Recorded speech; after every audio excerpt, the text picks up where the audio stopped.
ఓం ఆంజనేయాయ నమః. ఓం ఆంజనేయాయ నమః. ఓం నమో హనుమతే నమః. పవనసుడు ఈ విధంగా స్తుతిస్తున్నాడని చెప్పుకున్నాం కదా. పరమార్థ దృష్టితో చూస్తే హనుమంతుడి కన్నా గొప్పది ఏదీ లేదు అని చెప్పాడు. పరమైనది ఏదీ లేదు అని కూడా జనులను గూర్చి పరమార్థ దృష్టితో చెబుతున్నానని చెప్పాడు. ఇంతకంటే ఆలోచించవలసినటువంటిది ఏదీ లేదు అని చెప్పుకొని వచ్చారు.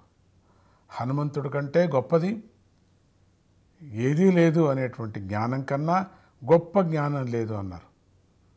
ఒక్క పని నాకు ఏదీ లేదు, హనుమంతుడే గొప్ప, హనుమంత్ మంత్రమే గొప్ప జ్ఞానం అని అనుకుంటే చాలు. అదే ఉపనిషత్తు, అదే జ్ఞానం అని చెప్పారు.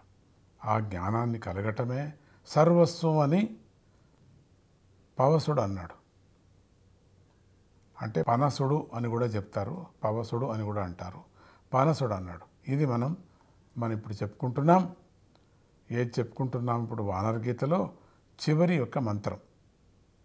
దీనిలో హనుమతత్వం పరాకాష్ఠకు చేరింది. అందరికి కూడా పరమార్థ దృష్టి కావాలి కదా. పరమార్థ దృష్టి అంటే అన్నిటిలోనూ ఆ పరబ్రహ్మను, ఆ పరమాత్మను, ఆ పరతత్వాన్ని దర్శించేటువంటి, అంటే పరమతత్వాన్ని దర్శించేటువంటి దృష్టి అందరికీ కలగాల. దానితో అసలైనటువంటి ఒక రహస్యం బాగా మనకు తెలుస్తుంది. హనుమంతుడి కన్నా వేరేది లేదు అంటే హనుమంతుడే పరబ్రహ్మ, పరమాత్మ అని కూడా తెలుస్తుంది. తేల్చి ఘంటాఘోషంగా చెప్పేటువంటిది అని తెలుస్తుంది. పనసపండు బయటకు ముళ్ళు ముళ్ళుగా ఉంటుంది కదా, లోన తీసి చూస్తే అన్ని తొనలు ఒకే విధంగా ఉంటాయి, చాలా రుచిగానే ఉంటుంది. అలాగే బహురూపాల్లో ఉన్నటువంటి ఆ పరమాత్మ ఒక్కడే. ఎన్ని ఉన్నాయి తొలలు లోపల, అన్నీ ఒకే రూపంతోనే, అన్నీ ఒకే రుచితోనే అన్నీ ఉన్నాయి. ఆయనే లోకహితం కోసం సగుణుడై హనుమంతుడిగా అవతరించాడు అని చెప్పటమే ఇక్కడ పవనసుడు అభిప్రాయం అని చెప్పుకొచ్చారు. అంటే పనసుడు, పనసపండు అని ఆయన పేరే పనసపండు. ఆ పనసుడు అట్లే చెప్పుకొచ్చాడు. ఇంతకన్నా వేరే ఆలోచించవలసినటువంటి పని లేనే లేదు. నువ్వెప్పుడు హనుమన్ నామాన్నే చేస్తుండు. లేనిపోని అనుమానాన్ని వదిలేసి, చాలా అనుమానాలు జీవితంలో, అడుక్కడుక్కు అనుమానమే. ఇంత అనుమానాలు రావాల్సిన పనే లేదు. ఇవన్నీ పోతాయి హనుమన్ నామాన్ని చేస్తే. లేనిపోని యొక్క అనుమానాలను వదిలేసి సమయాన్ని వ్యర్థం చేసుకోకుండా, ఏ సందేహము లేకోకుండా, ఇక డైరెక్ట్ అంతే. హనుమంతుడంటే శివుడే, శివుడంటే ఆ పరమగురువు, పరమగురువు అంటే బ్రహ్మ విష్ణు మహేశ్వరాదులు. ఒకదానికొకటి ఎట్లా పోతుంది చూడండి. బ్రహ్మ విష్ణు మహేశ్వరులు అంటే మహాశక్తి, ఆదిపరాశక్తి. అందుకని గురువుని తల్లి అన్నారు, అంటే ఆదిపరాశక్తి అని.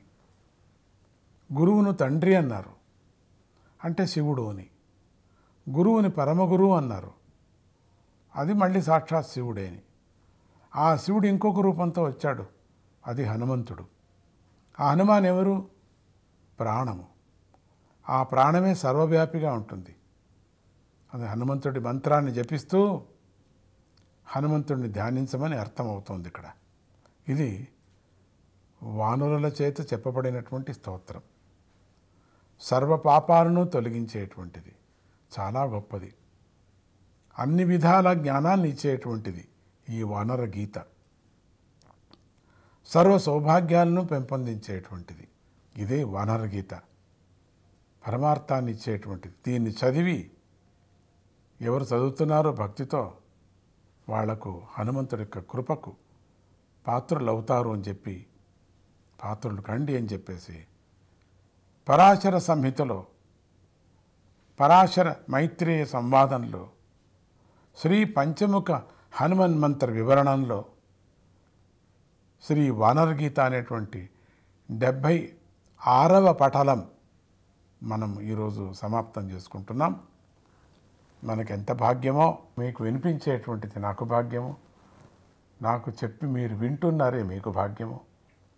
మన ఇద్దరికీ కూడా అన్ని సౌభాగ్యాలు ఆ హనుమన్ మంత్రాన్ని మనం వినటం, మహిమను చెప్పుకోవటం, హనుమ భక్తులు ఆ వానరులంతా చేసినటువంటి గీత ఈరోజు మనం వాళ్ళ ముఖాంతరంగా వాళ్ళలో వచ్చినటువంటి ఒక్కొక్క భావన మనకు చెప్పుకొని వచ్చారు. పరాశర సంహితలో మనం ఎంత భాగ్యవంతులు అని చెప్తూ ఓం నమో హనుమతే నమః.